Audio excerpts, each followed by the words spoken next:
आज आम्ही महाराष्ट्र रिपब्लिकन पक्षाच्या वतीनं या इंदापूर पोलीस स्टेशनला आमच्या पदाधिकाऱ्यांवरती जे खोटे गुन्हे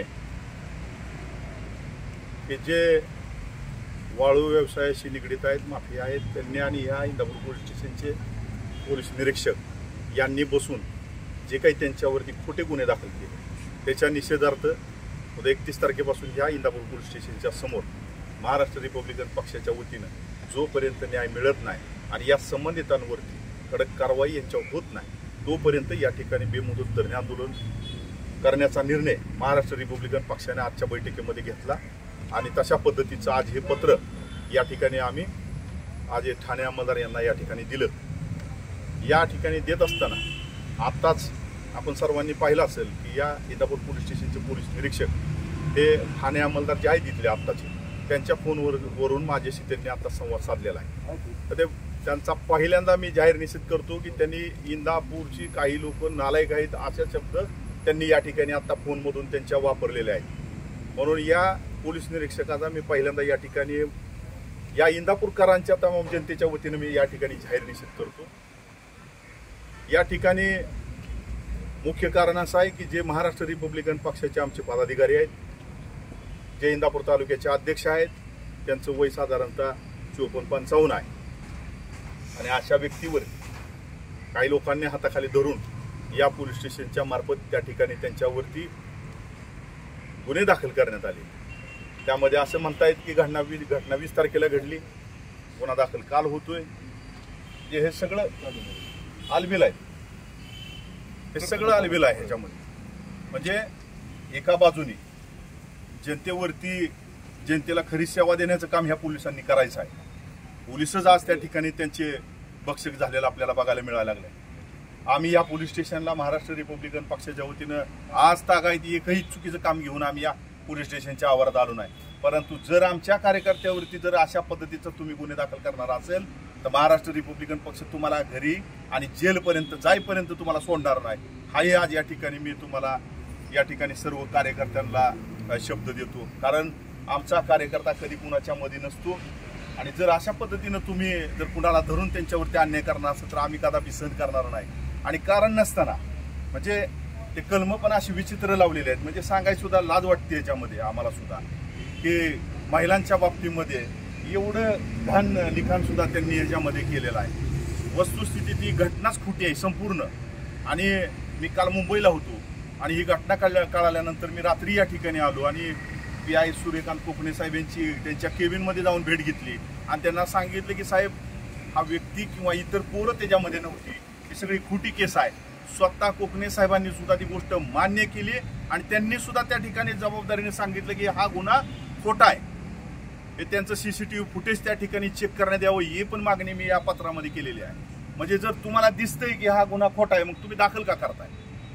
पण ठीक आहे, तुम्हाला दाखल करायचं आहे, शहानिशा करा. त्याच्यातला प्रत्येकाचं ज्याचं नाव आहे त्या फिर्यादीमध्ये, ज्यांनी त्या फिर्यादीनं आरोपींची नावं दिलं ते प्रत्येक आरोपीला तुम्ही तुमच्या समोर उभा करून व्हेरीफाय केलं पाहिजे की तू होता का, तू कुठं होता, काय केलं. म्हणजे कुणी पण येईल उद्देशाला आणि त्याच्यामध्ये एक जाणीवपूर्वक यांनी बसूनच तो विषय ठरवला की ह्यातली पोरं वाळू माफी आहे ती आणि वाळूच्या टिपा आमचं कुटुंब देतं म्हणून आमच्यावर त्यांनी हल्ला केला येऊन. ओरिजिनल जे तक्रारदार आहेत त्यांचा काय व्यवसाय आहे ती सगळा चेक करण्यात यावा आणि ह्यांचं त्यांचं काय लागबाद आहेत ही बी चेक करण्यात यावं. आता ह्याच्यामध्ये आमच्याकडे बी सगळं पुरावा आहेत, सगळ्या माहिती आहेत, सगळं फोटो आहेत. या ठिकाणी आत्ताच मी त्यांना फोनवरनं सुद्धा बोललो की या ठिकाणी पोलीस स्टेशनच्या आवारामध्ये गुन्हे दाखल असलेले आरोपी ह्यांच्या केबिनमध्ये आहेत, फोटो काढले यांच्यासोबत.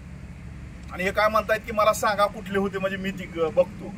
पोलीस स्टेशनचे तुम्ही इंचार्ज आहे का कोण आहे? SP साहेबांनी या गोष्टीची गंभीरतेने दखल घ्यावी आणि या इंदापूरमध्ये तीव्र स्वरूपाची आंदोलनं ही महाराष्ट्र रिपब्लिक पक्ष करल आणि ही करत असताना नुसता इंदापुरात नाही करणार, सगळ्या महाराष्ट्रात ह्याचा विषय जाईल आणि प्रत्येक तालुक्यामध्ये ह्याची मोठी मोठी आंदोलन होत्याल, याची दखल घ्यावी. आम्ही स्वस्त बसणार नाही, कारण हे आमच्या कार्यकर्त्यांवरती खोटा गुन्हा दाखल आणि हे ठरवून केलेला आहे. त्यांचं म्हणणं आहे की आता तुम्ही त्यांची जबाब द्या आणि आम्ही त्यांची नावं काढू. आता का तुम्ही काढायच्या तयारीत लागला? हे तुम्हाला माहिती होतं ही खोट आहे, तुम्ही आधीपासूनच हे गोष्टी तुम्ही घ्यायला नाही पाहिजे होते, असं आमचं म्हणणं आहे. बरं, इतर तालुक्यामध्ये अनेक गुन्हे दाखल आहेत, त्यातल्या आरोपींना हे आणायला जात नाही. कालची एक साळवे म्हणून माझ्याकडे महिला आता आलेल्या इथं असतील, पण त्या बसलेल्या त्यांच्या रानामध्ये बाजूच्या लोकांनी दगड घेऊन त्यांच्यावर हल्ला केला. त्या महिलेनं बिचारीनं 100 नंबरला कॉल केलाय की माझ्यावरती अशा पद्धतीचा अन्याय झालाय, तर या ठिकाणी पोलीस गाडी घेऊन या. पोलीस इथनं फोन करून सांगतायत की तुमची काय घटना घडली इथं येऊन सांगा. अब तुम्हाला कशासाठी ठेवलंय तर कामाला? तुम्ही शासनाचा पगार कशासाठी घेताय? त्या महिलेला बिचाऱ्याला आज इथं अजून यायला लागलं आणि आता भेट घेतल्यानंतर म्हणतायत की आता बघू आपण त्याच्यामध्ये काहीतरी करू. मग काय मुर्द पडल्यावर तुम्ही जाणार? ज्यांच्यावर गुन्हा दाखल आहे ही यांच्या शेजारी बसतायत, फोटो काढतायत, ह्यांच्यावर कारवाई झाली पाहिजे खऱ्या अर्थानं.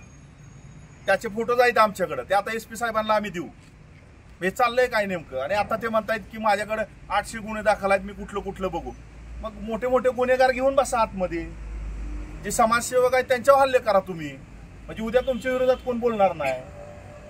आता सरळ सरळ ते धमकी देत होते की तुम्हाला आडवत चालायचं असलं चाला बिंदास. म्हणजे काय, आमच्यासारख्याला तुम्ही धमक्या द्यायला लागलाय? आम्ही लोकांची कामं, जनतेची सेवा करतोय, आम्ही त्यांच्या अडचणी घेऊन येतोय, तुम्ही आमच्याशी अशा उर्मट भाषेमध्ये बोलताय. ही कुठली पद्धत आहे? तुम्ही सगळ्यांनी बघितलं असेल की या अगोदर सुद्धा ज्या ज्या वेळेस पोलिसांवरती म्हणजे त्यांच्यावरती काय आरोप झाले, त्यांच्यावरती जेव्हा अन्याय व्हायची भूमिका आली, त्यावेळेस ही संजय सोनवणे त्यांच्या पाठीशी उभा राहिलेला आहे की जिथं खरं आहे तिथं खरंच आम्ही असतो, पण जे खोटं करणार असेल त्याला आम्ही सोडणार नाही. आम्ही पोलिसांच्या समर्थनात सुद्धा आम्ही आंदोलनं केलेली आहेत, ह्या सगळ्या पोलिसांना माहीत आहे. पण जर आमच्याच पदाधिकाऱ्यांवरती तुम्ही जर अशा पद्धतीने जर खोटं गुन्हा दाखल करणार असला, तुमच्या विरोधात सुद्धा आता आंदोलन केल्याशिवाय आम्ही स्वस्त बसणार नाही. आम्ही SP साहेबांना सुद्धा त्या संदर्भामध्ये बोलतोय. परवा दिवशीपासून या इंदापूर पोलीस स्टेशन समोर जोपर्यंत आमच्या कार्यकर्त्यांना न्याय मिळत नाही, या गोष्टीची सखोल चौकशी झाल्याशिवाय आम्ही स्वस्त बसणार नाही. आणि संबंधित अधिकाऱ्यांवर सुद्धा गुन्हा दाखल झालं पाहिजे. जर तुम्ही ठरवून करत असाल तर तुम्हाला त्या खुर्चीवर बसायचा अधिकार नाही. तुम्ही लोकांची सेवा करायसाठी खुर्चीवर आलाय, की तुमच्या घरची खुर्ची नाही, की तुम्ही घरची खुर्ची आहे असं धरून जर बोलत असाल तर ही जास्त काळ खुर्ची तुमच्या ह्याच्याखाली राहणार नाही, ही पण लक्षात ठेवा. आणि म्हणून कुठल्याही पदाधिकाऱ्याने घाबरून जायची काही कारण नाही. आपण जशास तसं योग्य उत्तर लेखणीच्या माध्यमातून देऊ. आणि तशा पद्धतीचं आज आम्ही गृहमंत्र्यांकडे सुद्धा मागणी केलेली आहे, महाराष्ट्राचे महासंचालक त्यांच्याकडे केलेली आहे, आपले कोल्हापूर परिक्षेत्राचे पोलीस महानिरीक्षक आहेत त्यांच्याकडेही आम्ही तक्रार केलेली आहे, SP साहेबांकडे केली, कलेक्टर साहेबांकडे केली आहे. त्यामुळं अशा अधिकाऱ्यांवर वचक बसणं जरुरीचं आहे. इंदापूरमधलं वातावरण अतिशय विचित्र हे ह्यांच्यामुळंच झालेलं आहे. आपण सगळ्यांनी ते पाहिलेलं आहे आणि ह्याच्यापेक्षा विचित्र वातावरण होऊ नये म्हणून SP साहेबांनी अशा अधिकाऱ्यांची बदली करणं अतिशय जरुरीचं आहे, त्यांच्यावर कारवाई करणं सुद्धा जरुरीचं आहे. एवढंच या ठिकाणी सांगेन आणि थांबेन. धन्यवाद.